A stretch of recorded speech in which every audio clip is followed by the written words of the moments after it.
I, Vegeta, the Prince of all Saiyans, hereby command that you do not listen or subscribe to the Dragon Ball 4 Life podcast. Whatever you do, would you defy royalty? No! Bye!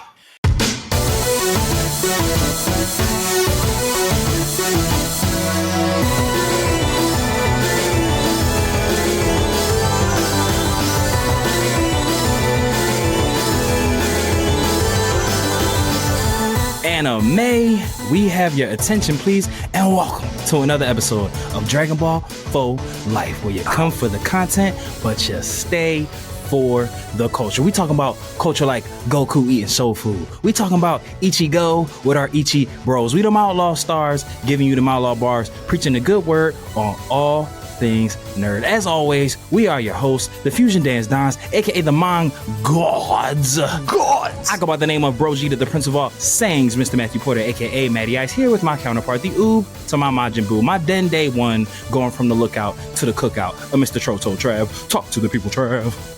You know me, it's the kid Troto Trav, and I stay chillin', and I love thy women like Krillin, and we here for a little special quickie, a little quick John. Yeah, a little something. And I don't know why when I said quickie, I went in my smooth jazz voice, but you know, my quickie bag, you know, a little something. Nah, you know, lifers, we told y'all, you know, at the end of 2023, top of 2024, that we wanted to start putting things out in more regularity since we've caught up to the chapter reviews. You know, we didn't want to just give you guys things once a month, so we're gonna come up with little like fun little shorts. You know, yeah. I'm sure we'll come up with a name. Right? Little quick John, little half a hyperbolic time chamber. You know, half a year, not the full little year. Burst limit. You know what I'm saying? Where hell yeah, there it is. Little burst limit with a side of sparkling water. You know, right. So for this one, we figured, you know, because we love a good pun on DB4L. So, you know, all the sportscasters and radio stations and ESPN, they always give you a top 5. We said, bump that noise. We gonna give you a top 4 life. So we're gonna give you a top 4 of our favorite DB episodes. We aren't gonna limit ourselves into Dragon Ball Z, even though I imagine most of our favorite episodes are probably gonna be in Dragon Ball Z. Right. But it is open. You know what? Maybe we'll do DBZ because all mine are DBZ. Are all yours DBZ? All DBZ because I've actually read the Dragon Ball manga, but all right, bet. I still need to watch the anime in its entirety. So, my anime episodes definitely are.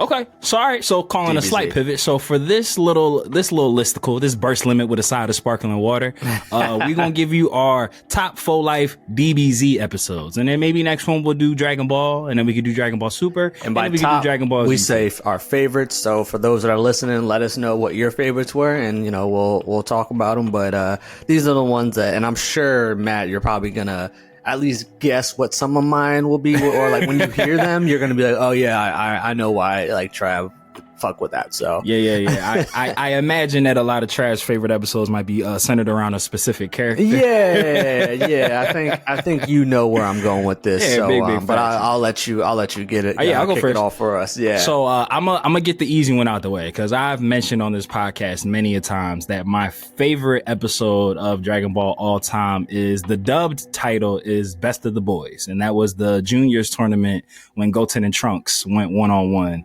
That is my favorite fight in all of Dragon Ball.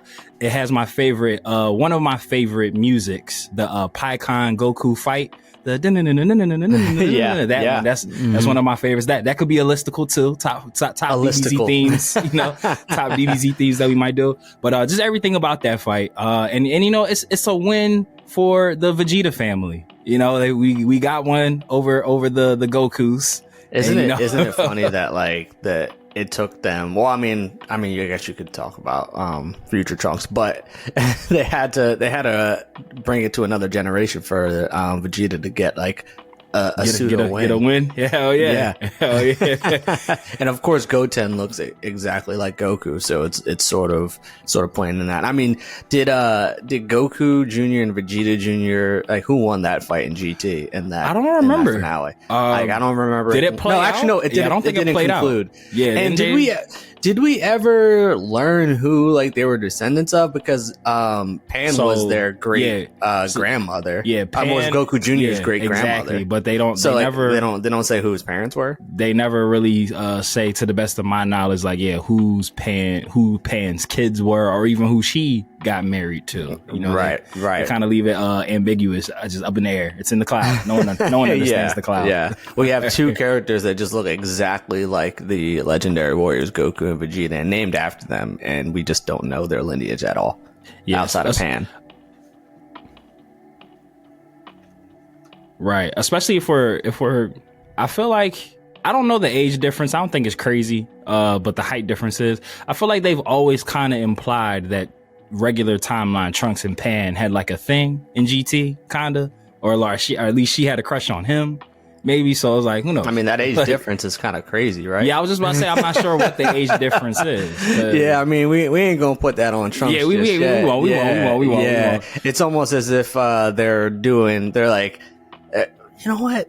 Do they have like a weird thing of predators? Because I mean, we were just talking about Mai, who's technically like 40 something, who definitely is rocking the cradle, who is going on dates with Trunks, who is in high school but isn't yet legal. So I mean, that's another situation. And Master Roshi just been out here dying and bopping, right, for centuries. Yeah, Mai's out here on her Josh Giddey shit. So Mai Giddey. You know, Japan's #1 top G. Right. All right, buddy. Yeah, so that was my #1 because, like I said, I've said it a bunch, so I didn't want to say that to last and everybody know. But what's your? I guess these are in no particular order. But what's your first one? I mean, we're just gonna go with the one that's an easy oop. You know, Lob City, CP3 to DeAndre Jordan. That's a wild reference. Anyways, but I'm here for it. And though I would say the Toonami commercials for it is another reason that like really like got me hyped for it when I finally saw it.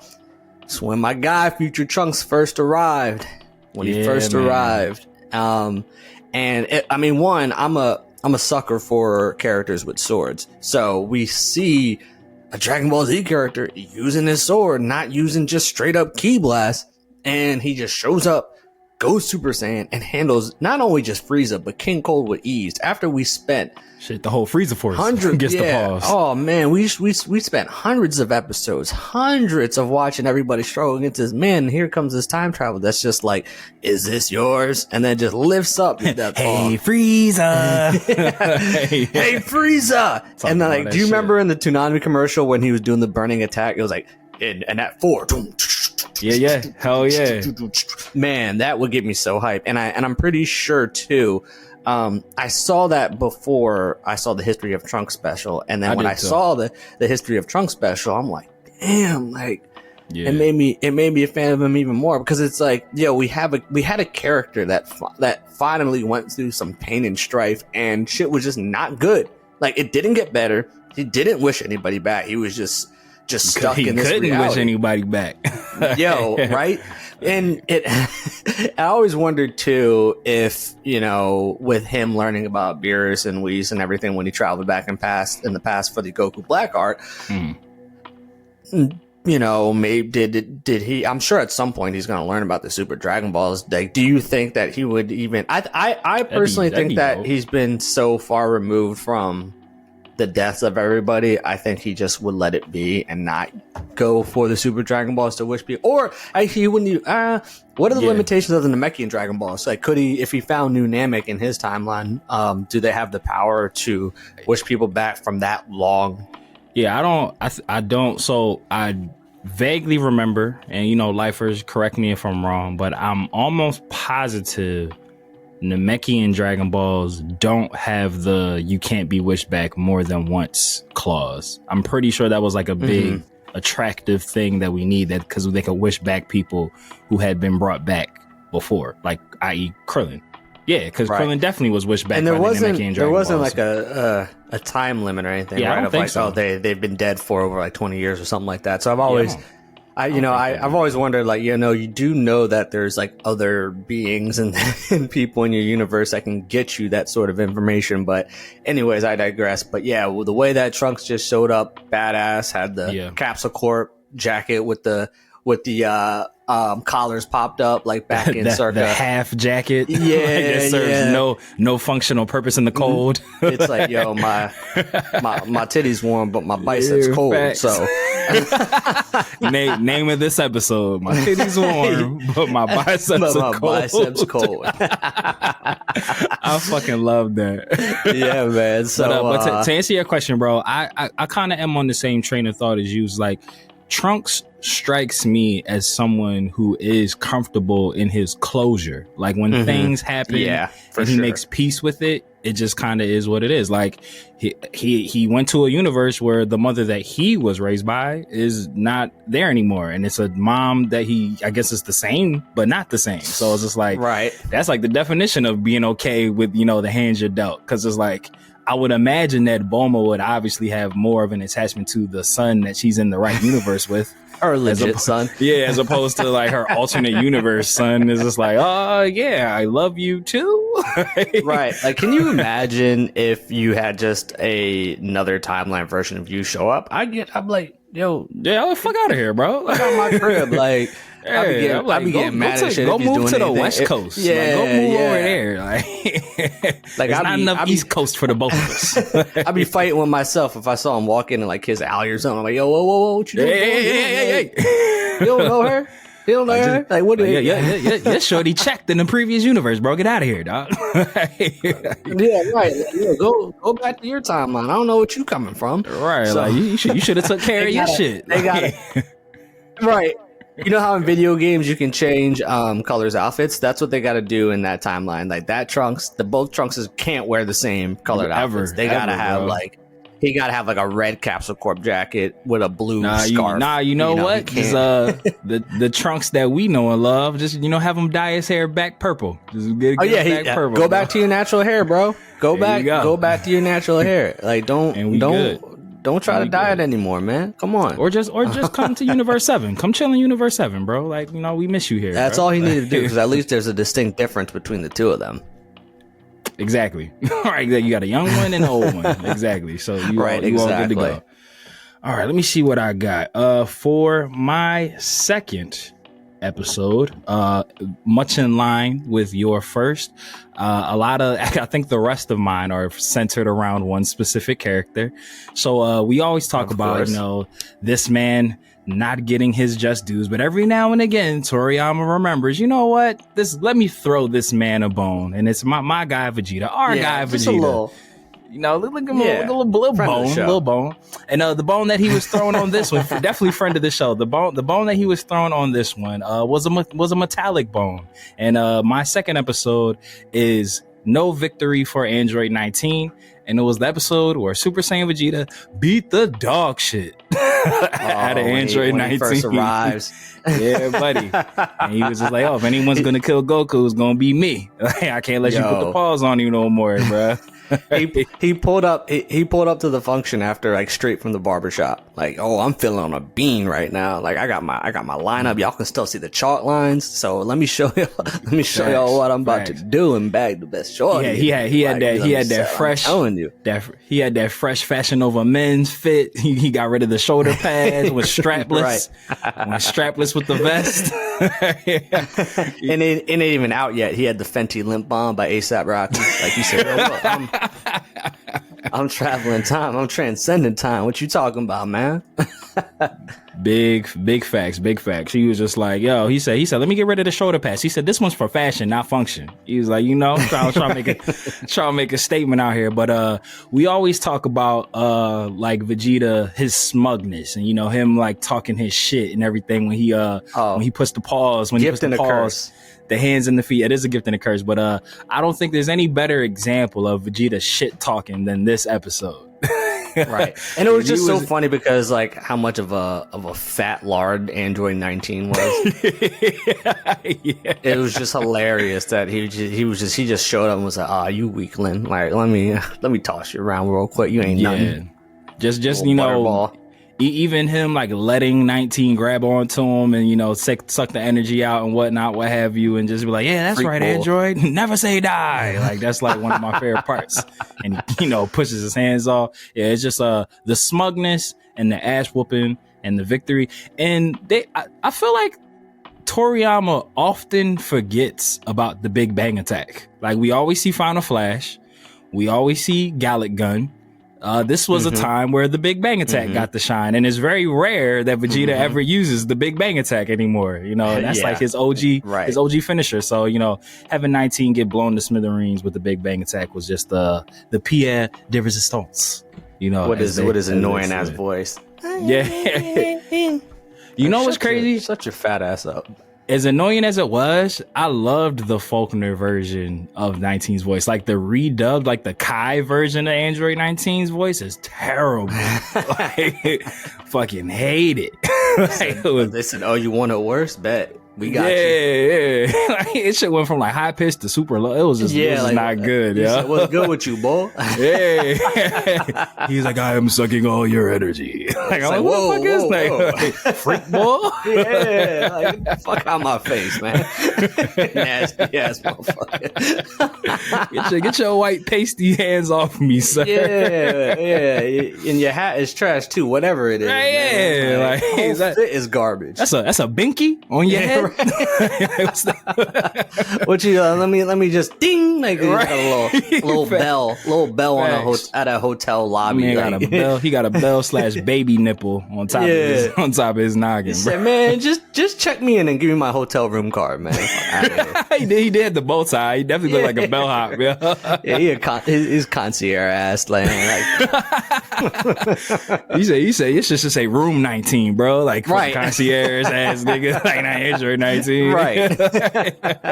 Sweet 19. Let me get one of those things to put my suitcases on and roll that shit to my room, man. Yeah, facts. Like, all right, sweet 19, whatever you say, bro. Right.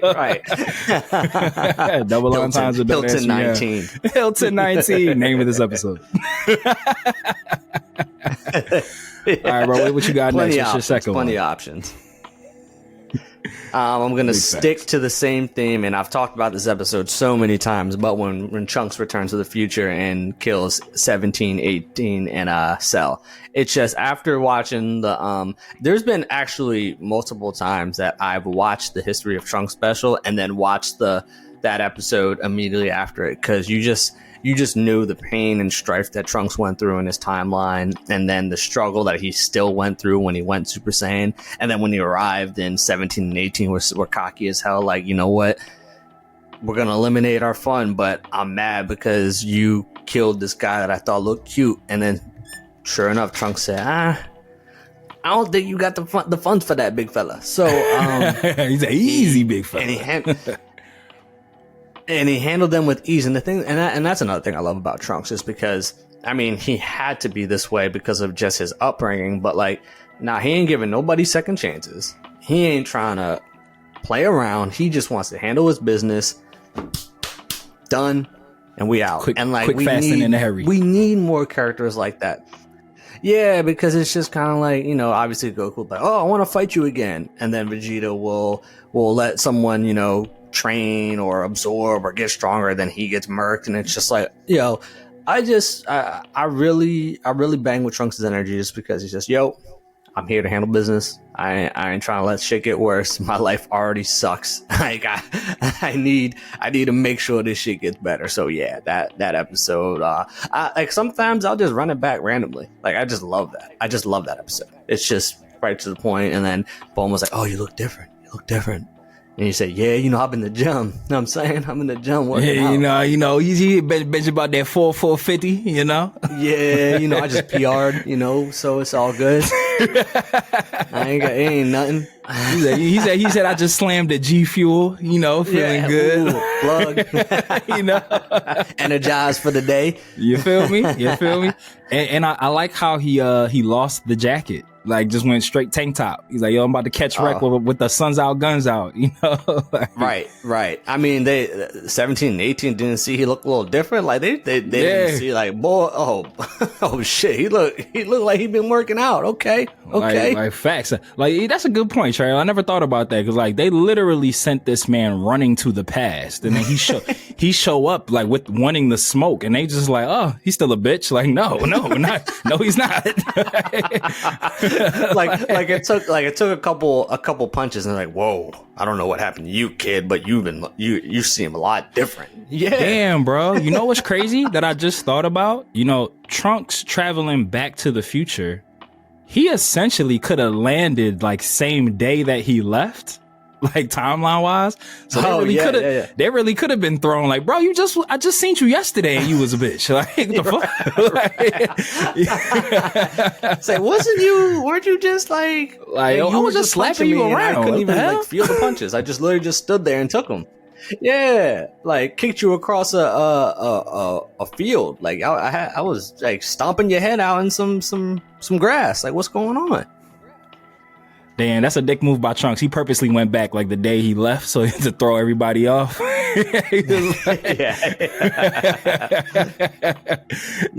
you know what? Let me thought real quick. Yeah, he said, what was that date that I left? All right, yeah, that's what I'm gonna go. I'm gonna go back that day. Let's show him what's up. He should have went back to the day that Gohan died. I mean, that's facts. You're not wrong. As Gohan's taking him on by himself with one arm, that would have been dope if he just pulled up like, "Hey, you know what? I got this. Yeah. Don't you worry about it." I guess the logic is he wanted to go back at a time where he had already left, so it wouldn't be like the cross promotion of Trunks's that we ended up. He could. I don't think he could have. Like he already broke the laws of time. So he's facts. He lucky Beerus was asleep. Like, right. Because if he was going back to the time when Gohan died, then he obviously would be showing up where his younger version was still there. So he had to go back to that specific time. But exactly, he did his business though. So what you got next for us? In spirit of, the peaks and valleys that come along with being a Vegeta fan, we talked about, he gets thrown a bone, and then in typical Toriyama Toritaro fashion, it is usually routinely snatched right away. So my next episode, even though it isn't a Vegeta appreciation episode, I do love it. Deadly Beauty, when Vegeta goes one-on-one with Android 18 all up and down the highway. And ends up gets his arm broke, gets that ass whooped and everything. Because even though 18 was toying with him, that I love that fight. Like, that was a great fight. It literally went all over the place. It was a true one-on-one fight. 17 was the one that set the terms. Like, all right, we'll stay out of it as long as y'all stay out of it, which I thought was cool. That they the bad guy set the terms. It's funny because the Z Warriors are known for jumping niggas, so he had the one up on him. Mind you, I haven't been successful in it too many times. They might be the only crew that ever jumps people unsuccessfully.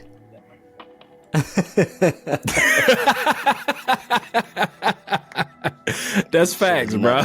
Like, it never works out. Like, nah. Tried to run down on Nappa, didn't work. Tried to run down on Frieza, didn't work. Like, tried to run down on Metal Frieza, Future Trunks beat him to it. Like, didn't work. They would have gotten murked.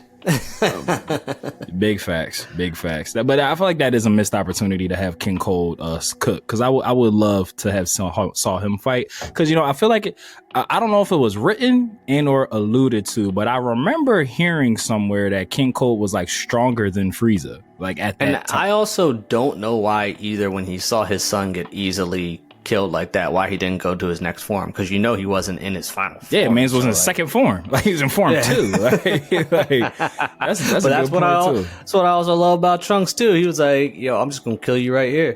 Like, Correct. I ain't gonna give you no chance to transform, because I'm sure in Trunks' timeline, Goku probably allowed King Cold to like go to his final form, and it was probably more of a struggle just because of King Cold's power. But yeah, that's always something where you know what Dragon Ball needs to do. They needed, you know how Marvel did their what ifs? They need to do something like that, or like if they do like little special like mini episodes, like if we saw the episode, if they did an episode of that fight between King Cold versus Goku in Trunks' timeline, that'd be dope, because obviously he returned and killed King Cold and Frieza. So right. I would love to have known how that fight went. Like, was it something similar to Trunks? But probably not, because Goku would have been like, oh, I'm having fun. And then, because I assume that it was even more light work, because remember when Trunks and Goku were testing out their powers? Yeah. Goku was just blocking with the finger. Yeah, using the finger. So Goku definitely let King Cold transform, because if he was that strong and Trunks handled them that easily, there's no way Goku was like, oh yeah, leave, or I will kill you. Like, he was definitely like, oh, hey, this is too easy. It's all you got? right. I'll let you both go to another form. Right, facts. Take you both on with just my finger. Big facts. Big facts. Totally random. And I think I might have figured it out as I'm about to ask the question. So when Trunks comes back in the Goku Black arc, and he like kind of recaps the story of what he's been up to and how he killed Deborah and Majin Buu and Babidi of his time.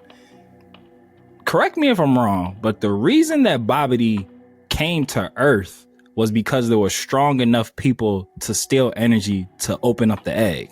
Mm-hmm. In Trunks' timeline, he'd have been the only person. So I wonder why Babidi chose to come to Earth. Like there's nobody there. Like it's just literally ravaged. Like it's literally one fighter that's good. Like, I mean, you saw how much power it took though for Majin Buu. So he's probably thinking like, all right, you know what? We'll prolong this fight. Hopefully this bull will give us enough. Right. Yeah. I guess Trunks at that point in time might have been enough energy that they felt that like, oh yeah, this guy's enough. Like one shot. Like, that's all we need. Oh yeah, you know what? That's right. Beerus isn't in his timeline because Supreme Kai died in that fight. Right. In his timeline. So that means Beerus was damn, everybody. Shit, it's everybody. That's what I'm saying. He there by himself. But I'm going Deadly Beauty. Again, it's just a tried and true example of they don't ever let Vegeta have nice things. But I do love that fight. And Android 18, I feel like she's like everybody's original anime crush at one point in time. Right. Although she fire. And I feel like outside of Chi-Chi in Dragon Ball, there isn't a lot of female fighters in Dragon Ball, like the franchise at all. So having 18 come there and just like wreck shit was really was fire. It was a breath of fresh air, for sure, if you will. For sure. Wait, what you got for number 3, bro? I would say when Ultimate Gohan arrives to fight Super Buu. I just thought that between that entrance, his confidence, him and Goku's gi, him. What appears to be not even transformed into, like, at the time it was like, oh, he's just like, they're just chilling, and the beat down that he put on Super Buu, it was just such a dope moment for Gohan fans, because he had just been so just out of the picture that whole time. And like, obviously he was there for the tournament and fought against Deborah, but like, when you come off the Cell Saga and seeing how much potential he had, and he's just like your average superhero, Great Saiyan, man. And then all of a sudden, like, we hear about his potential all the time, and then it's like, oh shit, like, the kids had just Gotenks wore off, and they weren't able to fight Super Buu, and just everything just felt pointless. But then it was just, I just loved the music in it. I loved, like I said, his cockiness, his bravado, because you never really saw that from Gohan. Even when he went Super Saiyan 2 against Cell, he was more so in like fight survival mode, and like and he was just purely angry just of everything that was going on, where this one was just kind of like, yeah, I'm that shit right now. You heard me? Right. Yeah, fact. I mean, you just knew with how easy he was fighting him that like something was going to happen where that like there was no way we had this main villain that had been built up for so long and he was just going to get worked like this and boom, he's done. But it was cool seeing that moment for Gohan fans. So I and that's another episode. I think about episodes that I'll just turn on and just rewatch, and that's definitely that's a great one. Yeah, I definitely will rewatch that. Yeah, another super slept on like detail, and I don't even know if it was intentional, but I'm gonna say that it was, or at least feel like it was. But even just Goku trusting Gohan to go do it himself, because we do know that the Elder Kai did have the ability to bring Goku back to life. You know, they swapped whatever astral planes, like whatnot, what have you. So that was an ability. So Goku could have been like, nah, we need to do this together. Like, come on, like he's too strong. Like we'll do this together. But Goku was just like, nah, you got this, bro. Like, son, he's like, you good. He's like, you got everything you need. And you know, that's uncharacteristic of Goku for him to like willingly sit out of a fight. And granted, he didn't know that Elder Kai could swap places with him at that moment, but it was a card that could have been played, and Elder Kai could have been like, hey, maybe both of y'all should go. Like, let's do this swap real quick. So them having that about that. yeah, facts. Like, looking back, maybe he should have just let them both go. right might have saved a lot of trouble. He just be like, damn, you know what, all right, we unlocked his potential, I can bring you back to life, how about y'all both just go? Like, do this together. But I love that. That is a great episode. Just his stoicism I liked. Like Ultimate Gohan is just like, you know, stone cold killer face. Like it was no emotion, no smiling, no like it was just fluid. It was like he was on some Bruce Lee shit, just fluid, bro. Yeah, I just want more of that, like just that confident, cool, like, because I mean, with Goku being the strongest usually all the time, you know, Goku's personality, it's all like it's not until it's dire where you kind of see a little bit of like a little coolness to him, where it's just, you know, I want to see more of that. I want a character that just handles their business, clock in, clock out, you know, like. You said last one in, first one out. Respect. right. Alrighty, so for my last one, it's not even gonna be like, oh my god, that's such a deep cut. This is probably most people's favorite episode, or in their favorite episodes. I'm gonna go keeping it super Reggie, the Goku versus Majin Vegeta, the fight. I know that fight. Yeah. All right, I'll switch mine up then, because that was mine too. I mean, we can elaborate on it together, bro. No.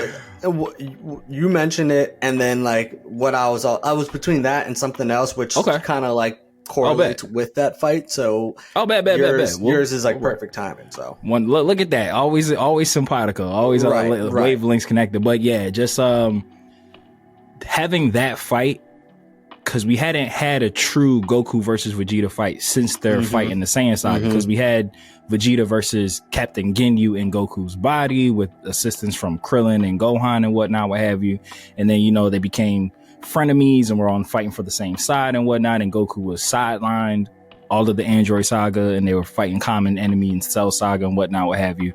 So having them be able to run it back. And the Saiyan fight, I feel like that original fight doesn't really get its flowers because it was so early in Dragon Ball Z and so much happened. But that fight was epic, and it spanned across mad episodes. So just having I feel like it kind of speaks to how great the second official fight was, because it was only really like 2 episodes, and not even like 2 full episodes, because like the long awaited fight, which was the name of the episode where the bulk of it took place, they were cutting in and out of different stuff, like what Shin and Gohan were doing, trying to stop Boo's egg from hatching and things of that nature. And then the fight concluded in the next episode. So, but the bulk of it was in there.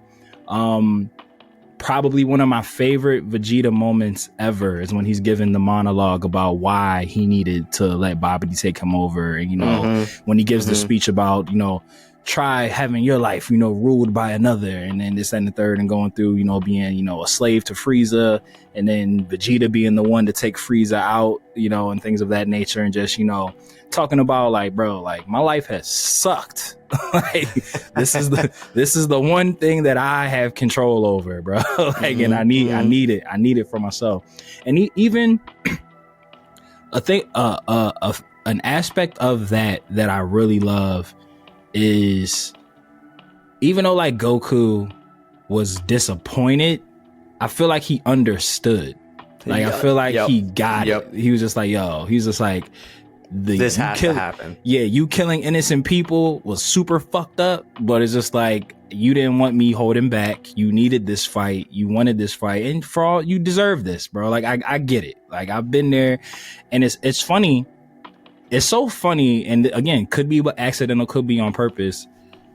Dragon Ball Super version of Goku, I feel like would have just took that fight without Vegeta having to kill the people, because I feel like Dragon Ball Super version of Goku is like so fight obsessed that he would have been like, "Fuck yeah, let's go." Yeah. We don't need to. The world will be all right. Like, let's go fight. Super's Goku is almost sort of like a character regression in a little bit, because it's just kind of like. he's a child. Yeah, like we always knew he was like that, but it gets even worse in Super. But which literally like just then transitions right into what I'll talk about is, I think the episode is called Vegeta's Final Atonement, which is when he self-destructs, and like I just love that moment between him and Trunks, and like this was really the beginning of the shift of Vegeta, where like you really kind of felt, we saw, he had his fight with Goku. He achieved that power through essentially like letting someone take it, and it was almost as if like it was like kind of like an eye-opening, like just overall set of moments for him, where it's kind of like, look, I know that I've done a lot of messed up things in the past, and none of this is gonna make up for it, but if this is what I need to do to protect my family, this planet, everybody, it's the least that I can do. And like, it's just, you really started to see that shift in Vegeta, where he finally started to accept who he was fully, and also going on his own path versus like always trying to catch up to Goku.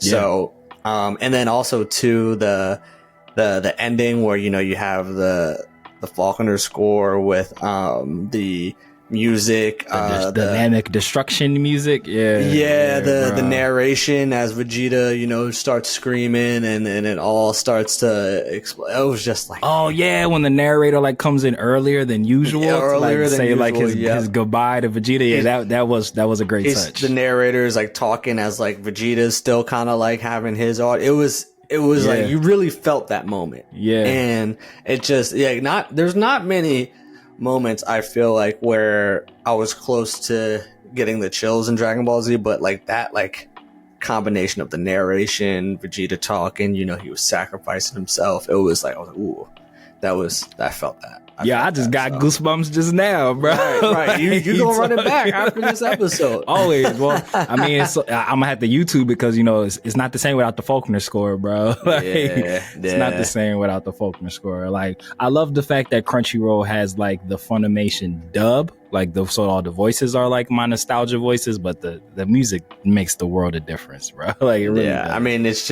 what we grew up on. People can argue and whatever. I mean, at the end of the day, it's everyone's own opinion. So it's not like, if you like the original score, if you like the Faulconer score, hey man, I ain't gonna tell you. We all can agree that no one likes the Kai score. That's where we bond.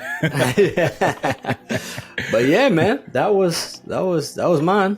Yeah, that was a good one. That was a really good one, and that does kind of gel well. And it's crazy because it's like kind of to go off of what you said about Vegeta like accepting who he was. I feel like that's why the Moro arc has to get animated, because like him having that moment on New Namek where he like not really apologizes, but like, you know, has that moment with the Namekian elder, and he's just like, yo, like I did some fucked up shit, and I'm here to atone for that. Like I'm here to, you know, last time I was on the Namek, I was catching wreck. Hey, yo, last time y'all saw me, I was a little sick in the head. So my bad, bro. Like, just wash that out your memory. Just wash it out your memory. Yeah, you know what? It's what have I done for you lately? Recency bias. Just do that. Just apply exactly. You know, let's just whitewash that away. Like, this is where we at. This is where we at now. Hashtag free Namek. I'm here for you guys. I do your thing, Trey. But this was fun. I had a lot of these. Like I said, lifers. Exactly. We got to, because you know all they do is hydrate and mind their business, bro. You know, exactly. And great skincare routines. That's all they do. That's all they do. But lifers, you know, don't be scared to talk to us. You know, reach out, you know, through the DMs. Let us know your favorite episodes. Twitter, DB4L_pod on both Twitter and Instagram. Let us know what your favorite 4 episodes are, and let us know what other lists you would like us to do. Like I said, we'll probably do a favorite Dragon Ball episodes, probably Dragon Ball Super episodes, favorite theme, you know, things of those natures. But like I said, we want to keep putting out content for you guys, because you've been rocking with us for 2 years at this point, and we appreciate all the support, because you know we can't build this spirit bomb without you. So man, we need the whole universe. Lend us your energy by way of likes, subscribes, comments, 5-star reviews, follows on Instagram and Twitter. Again, that is DB4L_pod, and we will definitely be back with a lot more episodes like this. Voting for our girl Bex is still open. Go vote for her for Podcaster of the Year for the Game Her Awards. Voting is still open. So definitely still go vote for Bex, because we want to be named in her acceptance speech. So get those votes in there. Spam. Yeah, but good brother Trav, before we close this bad boy out, do you have any final words of wisdom? Vote for Miss Majin. Bow. Well, lifers, it's like we always say here in the Palace of Nerddom: whether you watch it or you read it, we all need it. So open up your nerd eye, and we will see you next time on Dragon Ball FO Life. Dodon Ray. Pow. Shout outs to super producer Mikey and Paul. Love you, Mikey. And shout outs to Yali. All caps. All caps. And say, later, nerds. Mortals, listen up. It's your god of destruction, Beerus here. Subscribe and follow the Dragon Ball for Life podcast, or else you shall be erased from existence. Hakai.